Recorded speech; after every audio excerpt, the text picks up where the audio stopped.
Друзья, рада вас приветствовать на моем канале. С вами Ольга Быстрова. Предлагаю вам карту дня на 24 февраля 2020 года. Выпадает у нас карта «Медведь» из колоды Ленорман. Карта говорит о том, что в финансах будет очень вести. Может быть, откроется какой-то новый финансовый поток, либо может быть какая-то удача в деньгах. Причем она может совершенно внезапно прийти. Карта говорит о том, что могут быть в бизнесе какие-то очень хорошие прибыли, да, у тех, у кого есть свое дело.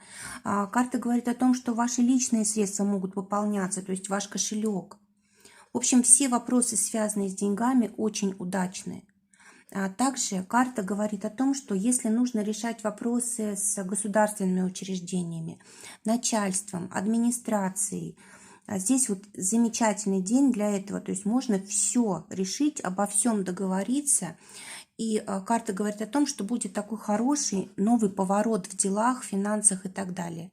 Также карта связана с защитой. Если вам нужна защита, тоже день хороший для того, чтобы этим заняться. Допустим, заняться сигнализацией своего дома. Может быть, как-то обезопасить свои средства. Может быть, нужно обратиться к каким-то людям высокопоставленным, да, для того, чтобы вот организовать защиту. Вот этот вопрос тоже может подниматься.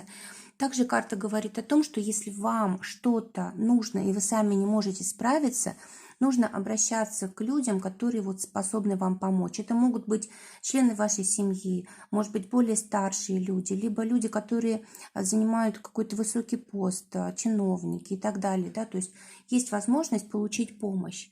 Карта также очень связана со здоровьем. День как раз вот хорошего здоровья, отличного самочувствия. Если были какие-то болезни, то сегодня улучшение, выздоровление происходит.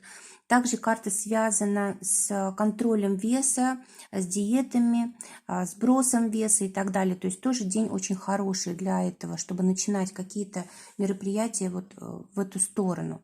Друзья, желаю вам прекрасного дня. Желаю, чтобы только самое лучшее для вас сбывалось. Всего вам доброго. До новых встреч.